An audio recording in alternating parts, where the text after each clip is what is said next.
Hi, everybody.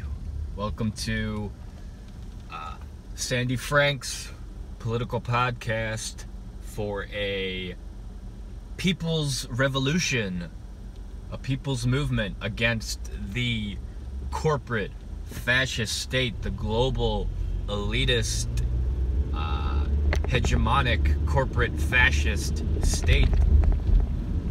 I am your host, Sandy Frank.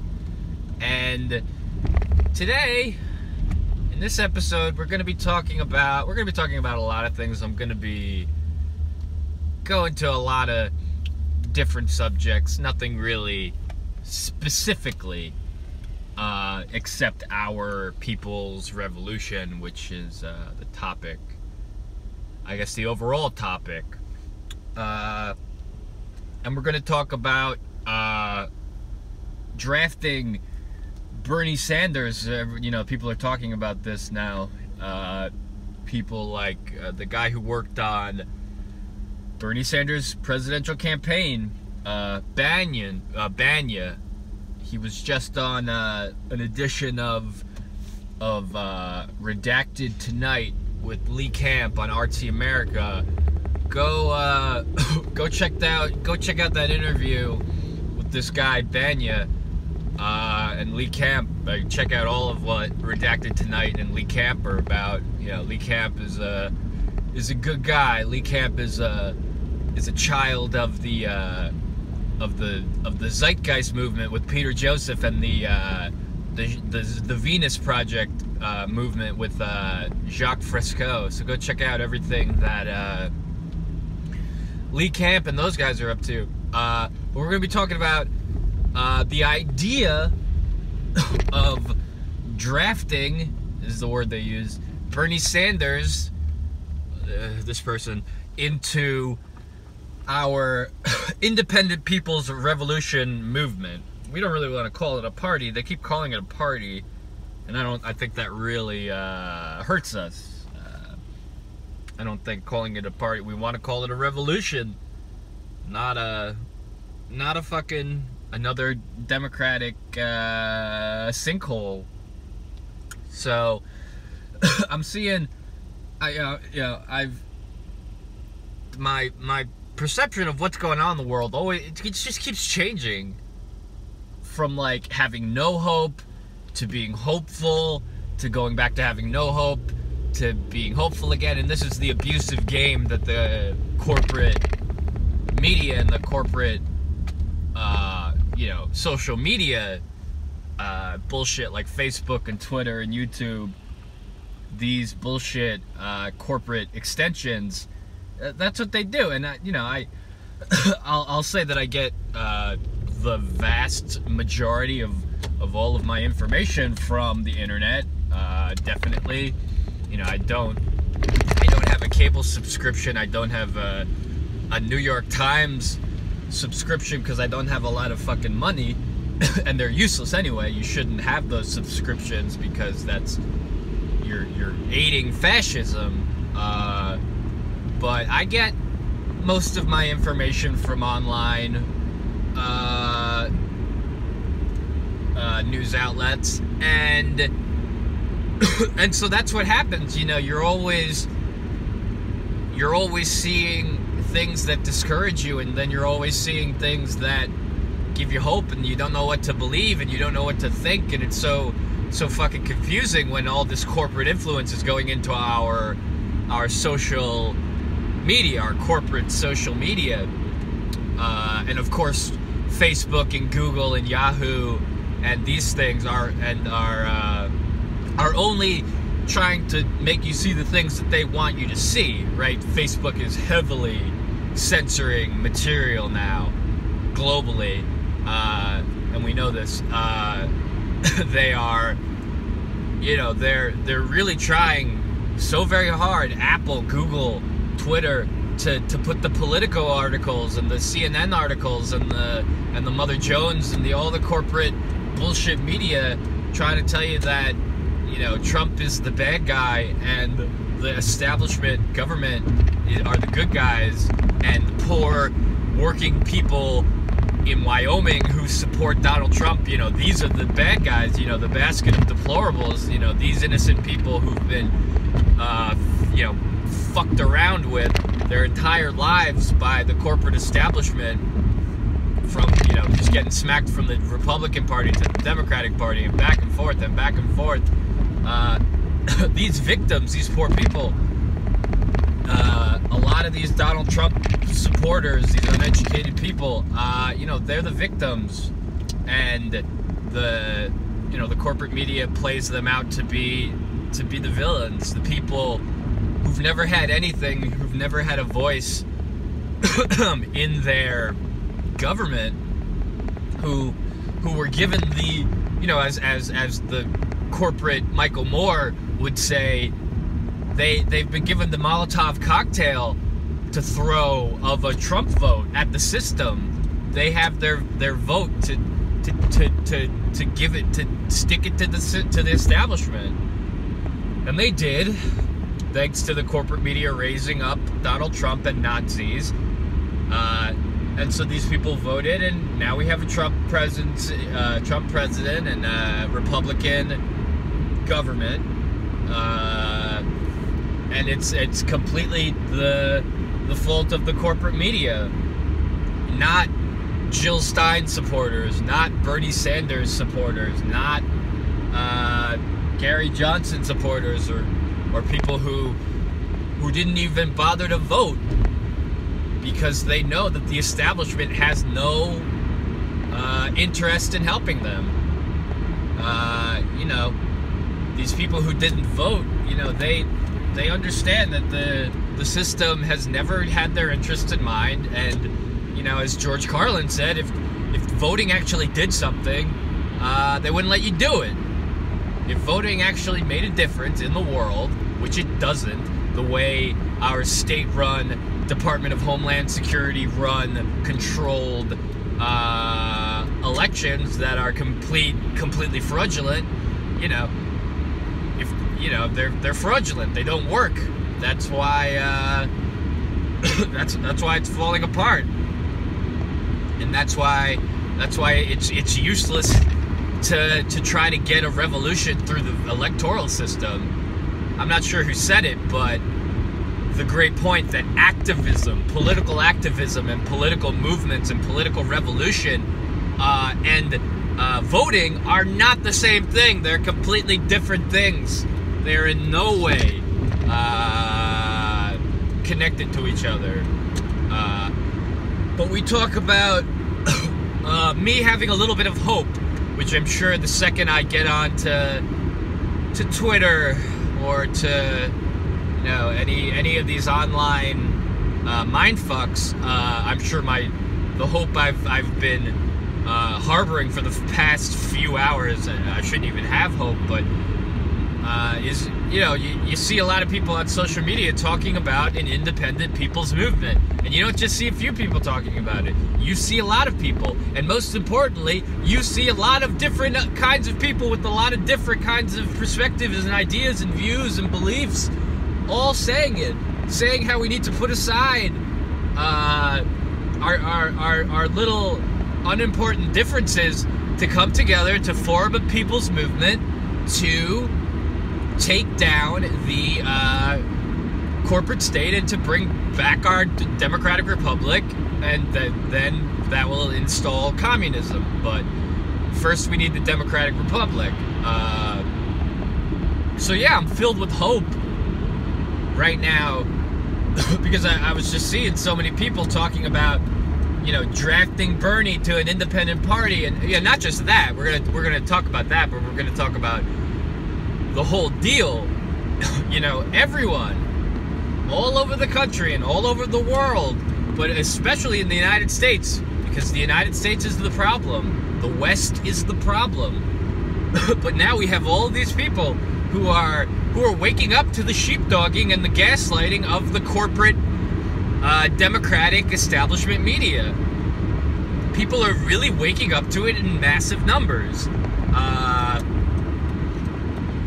What did I see online? I saw someone posted, we are the 46.9%. Like, it was a picture of someone holding a sign at a protest, and the sign said, we are the 46.9%, 46.9% being the percentage of people in the United States who are registered as politically independent, or who are registered as an independent. And so, you know, we see, you know, more and more people leaving the establishment parties, and more people talking about this independent revolution. Let's listen. I'm no patriot. I'm no America thumper. I'm no Constitution thumper. I think the United States history is dark and evil. But let's talk about the American Revolution. Let's talk about what was going on in the United States that led this to happen, which is the important thing to understand about the founders and the American Revolution is that, especially among the people who actually wrote and signed the Declaration of Independence, these people didn't agree with each other. These rich white landowners, these hegemonic patriarchs, who society was allowing to speak at this time. I'm not defending this, but just look at how it happened. All of these people had so many different ideas. There was such a divide in the colonies about states' right, or the idea of these colonies keeping their you know, whatever a states' right idiot will fucking say about states' rights. But, you know, there obviously is something to say about local governments, and, you know, the different levels of how we how we decide, you know, what is the best way, what is the most efficient way to have these breakups of smaller government. 50 states is absurd. You're looking at the election we just had. I mean, the results were completely fraudulent, but you look at, like, you know, California has all these people voting Democrat, and a lot of them did vote Democrat, and, you know, this huge population of people, they don't get to matter because of Wyoming. And again, not to shit on the people in Wyoming, we need to form a system of localized governments that work for everyone. But let's get back to the American Revolution. They all had different ideas. Good God, all of these people. The deep divide between federal government and more states' rights. This was one of the big. I mean, this wasn't the only divide, but people were able to come together, conservatives and progressives of the time. You know, so-called progressives. A lot of them were slaveholders and sexist and all this, but you know, we're looking at how it happened, how they did it, and they all had the common purpose in mind of doing away with the colonial rule of the British monarchy, and, you know, they were able to put their ideas on paper to hammer out the things they actually wanted, and that's what we talked about in the last episode of how to actually have a revolution, much like they had in this country and in Russia and in Cuba and in France and in Spain. We talk about how they understood that you needed a list of demands. You needed to tell the people what's up. You know, we can't just do what Occupy Wall Street did, and it was corporate backed. Again, I'm not shitting on Occupy Wall Street, but there was a point to why it didn't succeed. Is because the corporate backed interests that were controlling parts of Occupy Wall Street helped to muddy the narrative of what they were actually saying. And the people, everyone in Occupy Wall Street, should have came together in some sort of people summit to have a full list of grievances and demands and of a manifesto, which is what we need. we can't start another Occupy Wall Street movement that, you know, it doesn't have exactly what we want, or, you know, the media will just destroy it again. The corporate media will be able to trick people into thinking that we have no ideas, when we have all of the ideas. We have all of them. The independent movement. We know what we want with healthcare. We know what we want with public education. We know we want a basic income. We know we want universal housing and the end of homelessness and poverty. We know we want the breakup of the big banks and the redistribution of wealth. We know these things. We all do.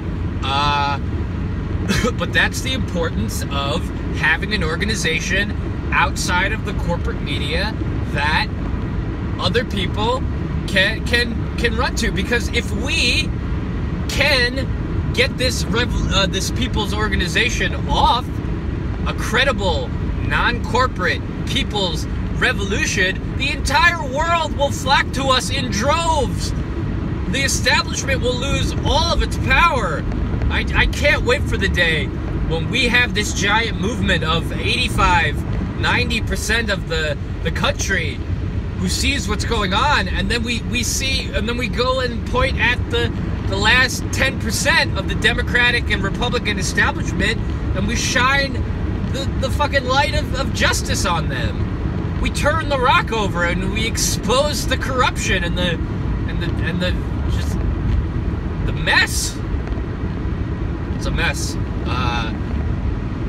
And I can't wait for that day when all of us together are watching the corporate Washington elitists and the New York media elitists and the Hollywood elitists and the oil barons and the war industry and the corrupt politicians from all over and the multinational elitists who have taken the world, and we as the people watch these people get dragged off to jail in handcuffs.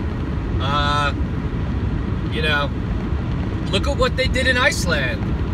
In Iceland, they're jailing the bankers, some for 50 years for the horrible crimes they've committed, and you know, they're enacting police policies and drug enforcement policies and you know, the drug policies of Portugal that have completely revolutionized the country into a place where if you're caught with drugs, you're given medical assistance and healthcare assistance, not jail time.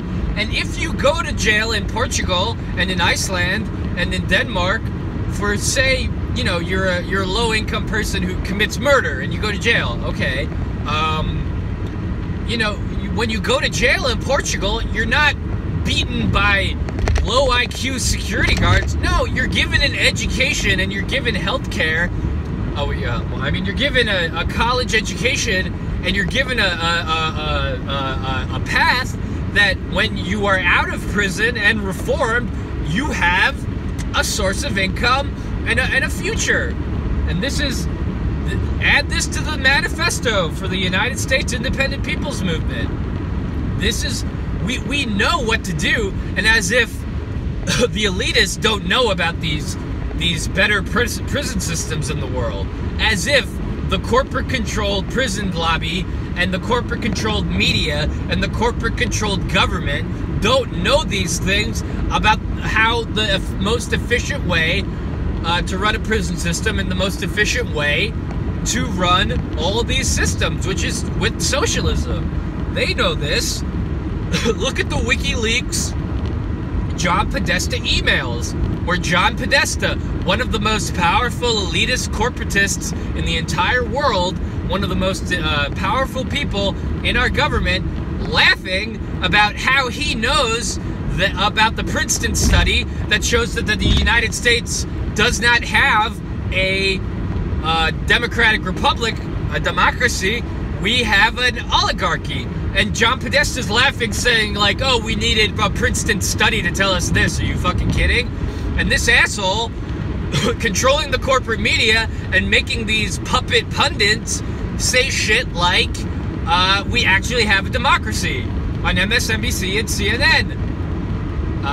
What else is Podesta saying that, you know, thank God for Medicare and Medicaid. John Podesta knows the deal with healthcare. John Podesta knows that single-payer Medicare for all is the right way to go.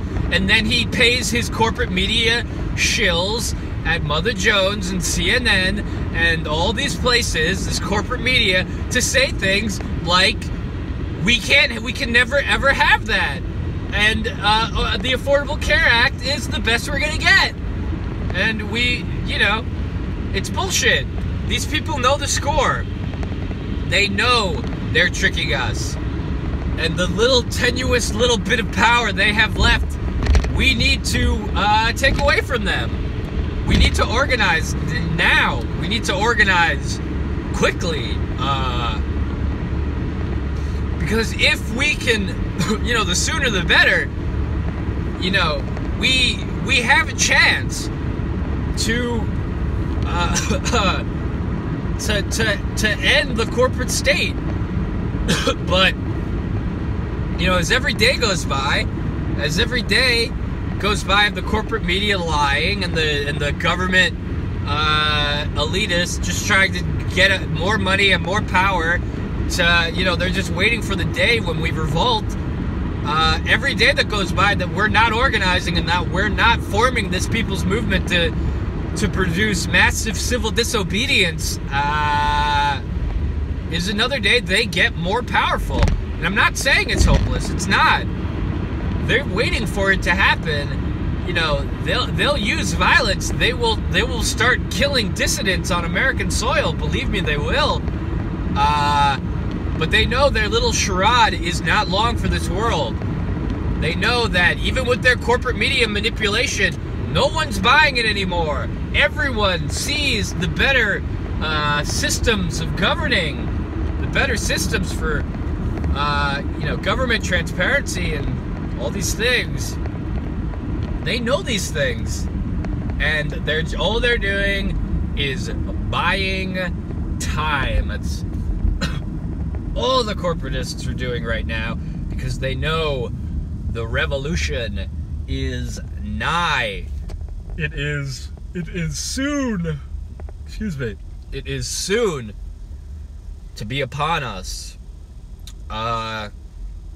So we talk about drafting Bernie Sanders into this independent party. It's an idea that I love. It's an idea that I'm not sure so many people are being very realistic about. Let's look at Bernie Sanders. Police reported ahead. Let's look at Bernie Sanders. You know, not just since he endorsed corporatists to be our president, which would be a dead giveaway of how far I think you're going to get trying to draft this person to an independent, a revolution. Bernie Sanders loves the word revolution, but he doesn't love too many revolutionary ideas. How so? Bernie Sanders has gone on national television since the Donald Trump win. He's gone on television and said that Russia. Russia. Bernie Sanders has bought in to this bullshit narrative that what does the corporate media even say about the Russian hack? The Russian hack. You know, what do they say? They dance around this issue, but you know, sometimes they'll say it's WikiLeaks. That their point they're making is that the John Podesta WikiLeaks that came out, which they're claiming are the reason Hillary Clinton lost, which is not true. She stole the general as well, and Donald Trump won the popular vote, if we're going to be honest about it. But you know, they blame it on the, you know, actual journalists like Julian Assange and the people at WikiLeaks who leaked the emails and they say that Russia hacked John Podesta's emails and leaked them to WikiLeaks when there's no proof. Even if this is the point they're making, they make much more general, vague points about Russia doing what? That what? Russia is the one hacking the voting machines and not the Democratic establishment. Well, not the Democratic establishment. The entire establishment government, including the Republicans, wanted Hillary Clinton and not Donald Trump. You know, they're saying that that a big general election hack happened in all 50 states and in Wisconsin and in Florida and Pennsylvania and Michigan, which is bogus and no evidence. You know, they're making these general points when, you know, we know everything that happened in the Bernie Sanders Democratic primary, where the exit polling and the hackable voting machines and of course the voter suppression. But, you know, we know that these machines are hackable, and we know that the data didn't match the actual voting machine results. And who did that against Bernie Sanders? Oh, the Russians too? Who has control of these? The Department of Homeland Security. Good God, of course it's the fucking United States government and not fucking Russia. But we talk about Russia, and we talk about you know, what else do they say the Russian influence besides the John Podesta WikiLeaks? They say, you know, RT America and Jimmy Dore and all these people are agents of the Kremlin. Oh, these are agents of the Kremlin, and this is also the Russian hack. That's bullshit. Complete bullshit. You know, still waiting on my checks from Watch out, Putin and Russia. Still waiting on my rubles, or I don't know anything about Russian the Russian monetary system. Where are rubles? Where are those? I don't know. But we go back to WikiLeaks, which is kind of their main jewel in this vague conspiracy theory of a synchronized Russian hack. Ooh, Russia. We talk about the Podesta emails. There's no proof that Russia hacked any of these emails, but we talk about Seth Rich. It's funny how the Podesta emails, the dates of the Podesta emails are mysteriously, none of them are dated after the execution-style assassination of Democratic Party staffer Seth Rich. I say, let's give him a better title: Democratic Party staffer and definite slain Democratic leaker of these emails. You know, we have this young person, this young person who was probably just a Bernie Sanders supporter in the Democratic Party, who wanted to do his duty, which is to leak. That is the ethical and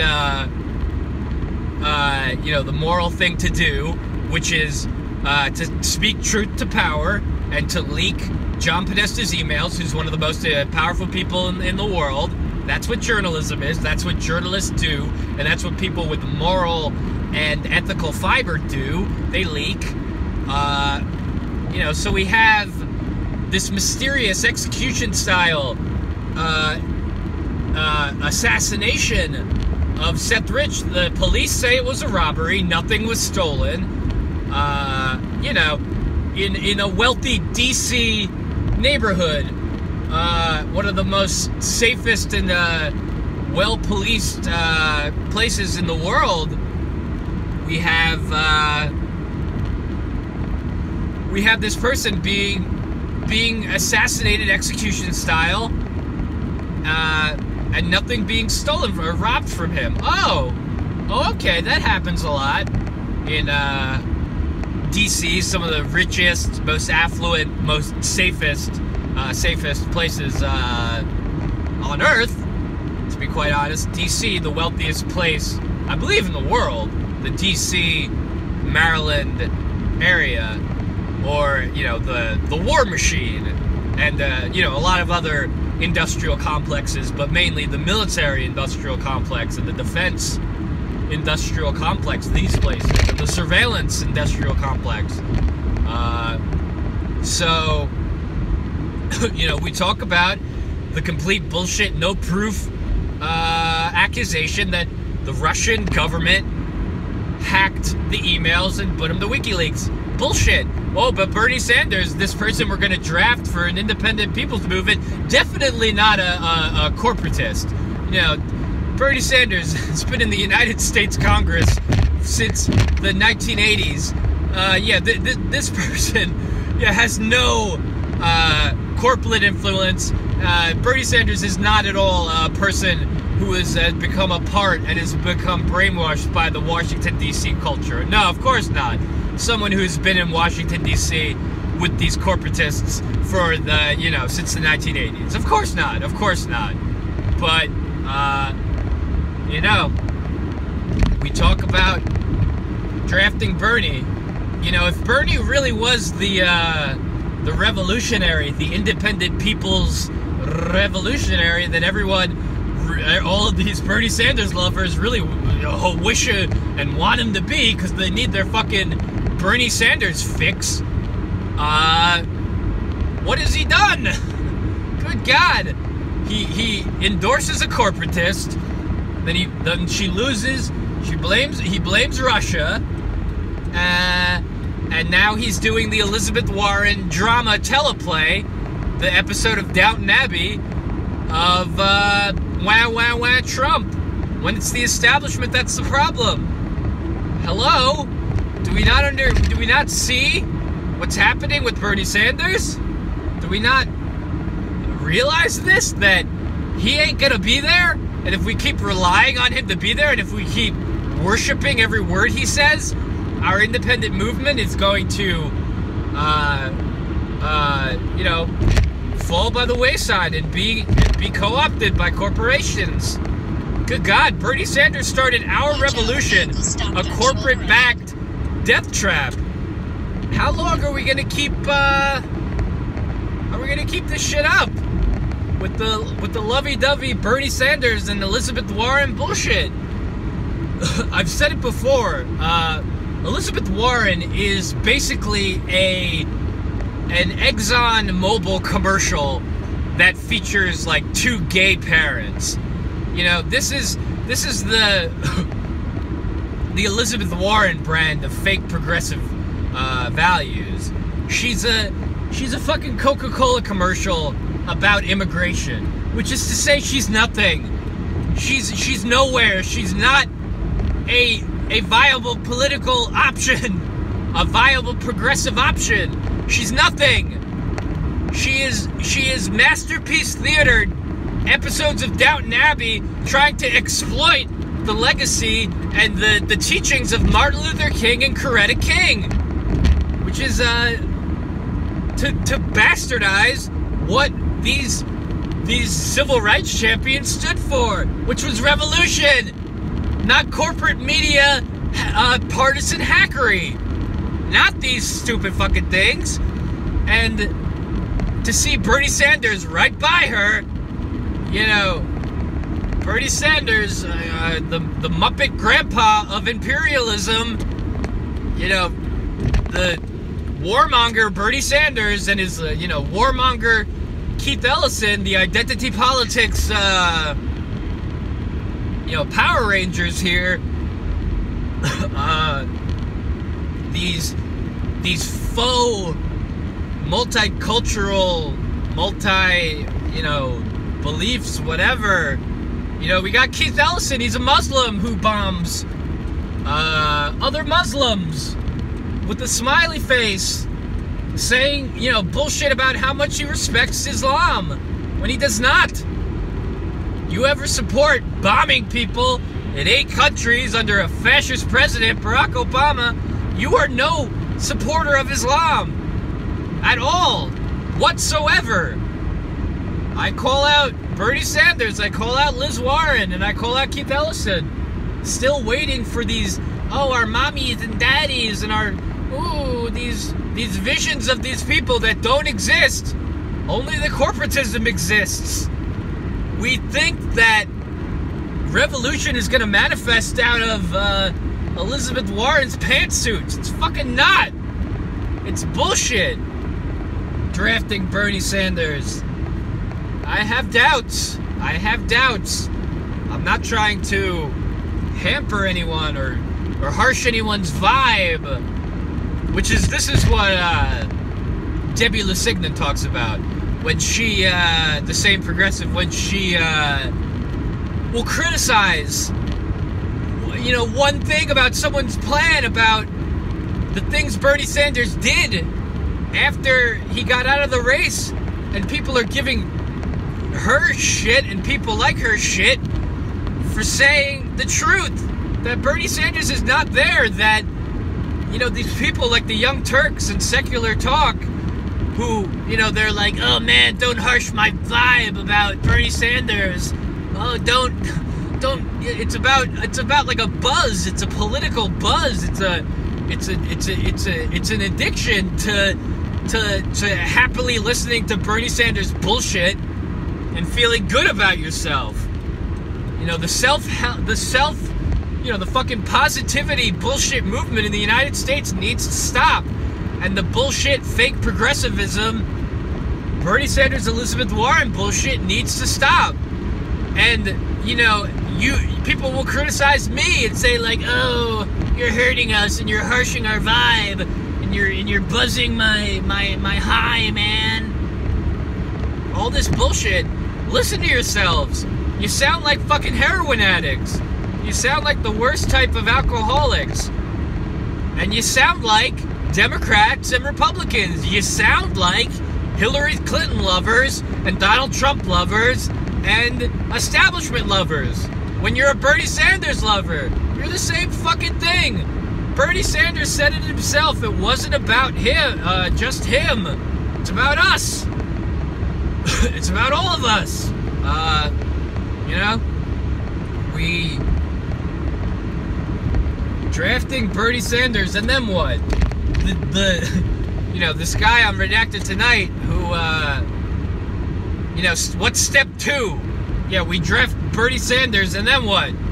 Bernie Sanders is going to be doing what he has never done, which is be a revolutionary and not some corporate puppet shill, just so to rant in Congress for 30 years, so the corporate fake Democratic fake progressive media kind of sometimes show clips of Bernie Sanders in 1988 standing up for gay people and claim that they share the same values of Bernie Sanders, because that's all he's doing. He's sheepdogging and gaslighting and apologizing for the corporate Democrats. That's it. Excuse me.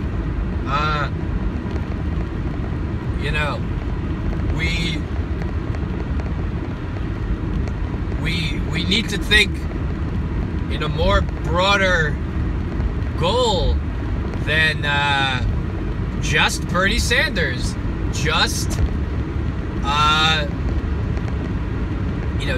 his movement.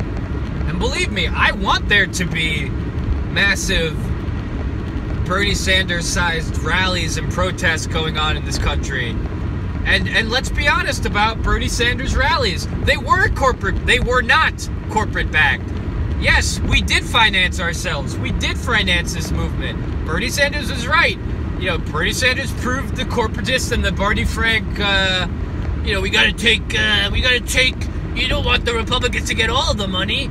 Bernie Sanders completely destroyed that notion in the 2006 campaign, and the corporate media is doing everything they can to deny that fact.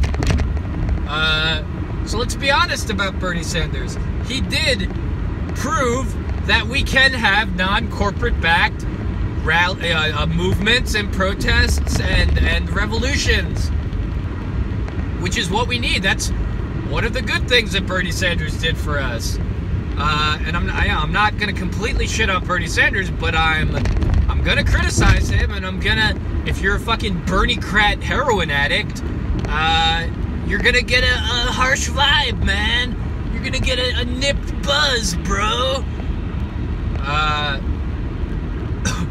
So we talk about the things that Bernie Sanders was actually talking about while he was running for president, when he was pretending to be a revolutionary. You know, it's not me, it's us. If this change has to come from a responsible citizenry, it has to come from a responsible group of adults, group of independent political thinkers who can have discussions and not call each other Nazis and you know, evil commies, evil Ruskies or whatever. And that's what I'm seeing. That's what I'm seeing in this whole movement. Slowly but surely, you know, everybody's seeing what the Democrats truly are. And to a large part, the rapidly declining faith in the system is due to, you know, it's very ironic that the corporate media has done this to themselves. They, you know, Shakespeare, they were hoist on their own petard.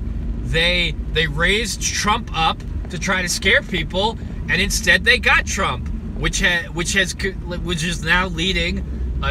You know, fucking Donald Trump being the face of our country is leading to a mass of exodus from corporate media and the corporate establishment. The corporate media hilariously shot themselves in the foot, shot themselves in the face. The corporate media is running around with a gunshot wound to the face saying they're fine, when everybody sees what's up. We have, right, so the corporate media destroyed themselves, and no one is trusting the corporate media anymore because they gave them Trump, and it's hilarious. So, you know, now we have Trump, and I think, like, the best way to foment revolution right now is just when any of these establishment pricks, especially establishment Democrats, are saying anything, you just say, oh, you know, whenever these establishment Democrats say anything against protests and against a people's revolution, a real one, you say, like, oh, so you're okay with having Donald Trump be your president? You're going to happily live under Donald Trump being the president. And these establishment Democrats, with all of their pride, you know, won't know what to say, and they never know what to say. They have no ideas. But, you know, you convert these people by saying, like, oh, you're going to sit by happily while the corporate establishment Democrats go along and vote for all of Donald Trump's appointees and do all of these things and go along with Trump's agenda and vote for it. You're going to sit by while you know, Donald Trump puts his policies out. Oh, well, and through their pride and their stupidity and their anger, you know, you put that in their brain, it ain't leaving their little pea brains, the Democratic Barack Obama lovers, Hillary Clinton lovers. You know, say what you will about Hillary Clinton and Barack Obama lovers, you know, some of them are educated, and some of them can be swayed by fact and argument. And this, I'm not, and the same with Donald Trump. There's a lot of smart Donald Trump supporters and Republican establishment supporters that we can convert as well. Many, probably an equal amount as the Democrats. They're the same side of the same fascist coin. It's just that one of them pretends to be about identity politics when they're not. They actually, you know, support the policies that create the conditions for racism and sexism and homophobia and Islamophobia in the world. They're anything but, you know, for actual identity politics like we are, but we understand you can't have any progress with identity politics before you have a change in economics and of the entire system. And that's why we're right, and that's why we'll win, and that's why the Democratic and Republican parties are about to see a huge mass exodus from their bullshit. Mass exodus. I'm talking about the only people being left are the millionaire movie stars and oil barons and corporatists and CEOs and MSNBC pundits. And we as a people will turn over the rock and expose the scum and the dirt. And we'll shine the light of justice on these people. And you know, again, just think of the glorious day. Just whenever you feel hopeless, just think of our glorious day when you'll see Donald Trump in handcuffs, or Barack Obama in handcuffs, or, you know, these bankers and CEOs and corporatists and media, you know, fascists in the media. Think of that day when when we win, and we will win because we're the majority and we have all the ideas.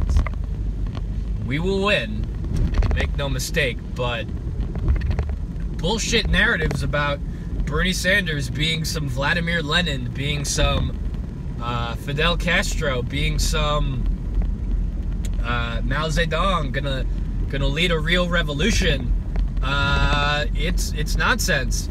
Bernie Sanders is the establishment of the establishment. Bernie Sanders knows what he is. He is a dog whistle with a bad haircut. No, I love Bernie's hair. I'm not. The last thing I want to shit on is Bernie's hair. I know I don't go to the best haircut. I know I have beautiful white hair. Bernie's a good politician. People like Bernie. You know, I would like to meet him and talk to him and things like this. But, you know, we need to do away with the hero worship. Stop worshiping Bernie Sanders and Elizabeth Warren and the Democrats and MSNBC, and start worshiping ideas and each other and democracy and a republic. Start worshiping the systems in the world that actually get people health care and actually break up the banks and give justice to the bankers who have destroyed us, and you know, worship our voting system and get it out of the hands of the Homeland Security, as Barack Obama did. Gave it completely to the state. And if you look at any history ever, you know that when a corrupt fascist government does that, what Barack Obama did to the voting system, you know you're living in a banana republic. You know you're living in a sham democracy. So, we need to act. We need massive displays of civil disobedience. And not just civil disobedience. We need strategy. Alright? This is battle. This is war. You know, what's the first rule of warfare is you never give away your position. We need to strategize to find ways to take down the corporate media. The entire corporate establishment that, you know, they can't hamper. I'm not talking about, you know, I'm talking about a realistic strategy to take these people out of power. Whatever that means, we need to come together and form that strategy. But we need to understand that wherever the establishment and the deep state and the establishment can stop us, they will. You know, they'll send people to our protests, and they'll send people to, you know, into our movements to discredit us and destroy us by any means possible. Believe me, these people know that, you know, the art of war. These are the people who went to West Point and control the military and know these things about strategy and battle and how to use the media, and they have all of this power and all of this ability to get all of the information about the best ways to destroy a people's revolution. We need to think like them. We need to be like them. We need realistic plans of action and plans of combat to seriously take these people down. We talk about and you know, we know that we know the amount of power they have, the establishment. We know this. They have complete surveillance state. They can get any info. They can see where anyone is at any time. They're recording anywhere. There's who knows what they have. They have such advanced technologies for all types of things that you know, who knows what they have. Their level of technology is probably so surpassed to what is on the public market. Give me a break. The people who control 99% of the wealth, who control 90% of the wealth, you don't think they're branching out to technology advancements and surveillance advancements and military advancements? Who knows what they'll come out with? I mean, they already have the drone program. What else do you need? But who knows what they'll come out with if we're causing massive civil disobediences in 90% of the people in the country and 100% of the people on the globe revolting against this corporate state. Who knows what they'll bring out? I mean, we know they have, I mean, obviously we know we have atomic weapons and these types of things. And yeah, when you have a drone program and atomic weapons, what the fuck else do you need? To be quite honest, when you have, you know, the thing that already works, you know? You know, so who knows what these people will do to us? Who knows what these people have planned for us? Who knows if tomorrow, you know, they don't try to depopulate the Earth with nuclear atomic warfare? Who knows what these people will do? Anything. We can't put anything past them because they'll stop at nothing to have their stranglehold.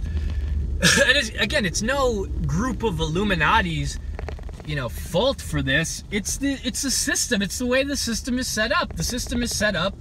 The capitalist system is set up to grow or die.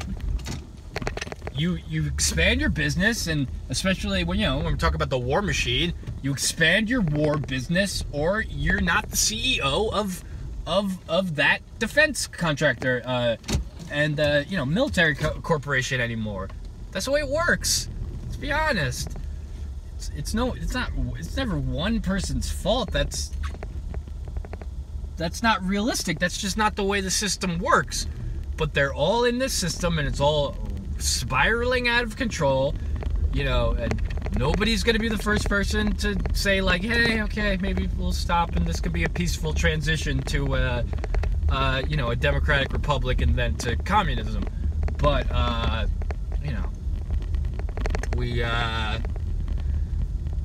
we need to save these people from themselves, and we need to stop this train that is going off of the tracks. Will soon careen out of control and kill us all with depopulation. But this video was about drafting Bernie Sanders and how we need to first understand the Bernie Sanders and the establishment to think about how we would even possibly do that. If Bernie Sanders wanted to be drafted, Bernie Sanders would be out there right now starting the 2nd October revolution. But I don't see him out there, guys. And I'm not holding my fucking breath. And I don't think any of you should either. It's not that there's nothing to learn from Bernie Sanders. It's not that he did not do a lot of good for the country in his 30 years in Congress and in politics and his run for president. He did, and these are great things, and we need to learn these things, but we need to stop the hero worship of Bernie Sanders and Elizabeth Warren, or they're going to kill us all. They're going to sheepdog us into, yeah, we'll give you Bernie and Liz in 2020 and just be good. And then they'll blow us all up and go, into their bunkers or whatever the fuck. I don't know. I'm crazy, but yeah, let's viva la revolution is what I say. We need a revolution, and we don't need just smiley face Muppet Grandpa Bernie Sanders and walking, talking Exxon Mobil commercial featuring gay parents Elizabeth Warren. We need a people's revolution. We need an independent people's revolution of all ideas, a global revolution, and we need it now, folks, and we need it as soon as possible. And yeah, thank you for listening. My name is Sandy Frank. Please comment, like this video, retweet, share, just do whatever. Tell me what you'd like to see in the next one. And my name is Sandy Frank, and I will see you in the next one.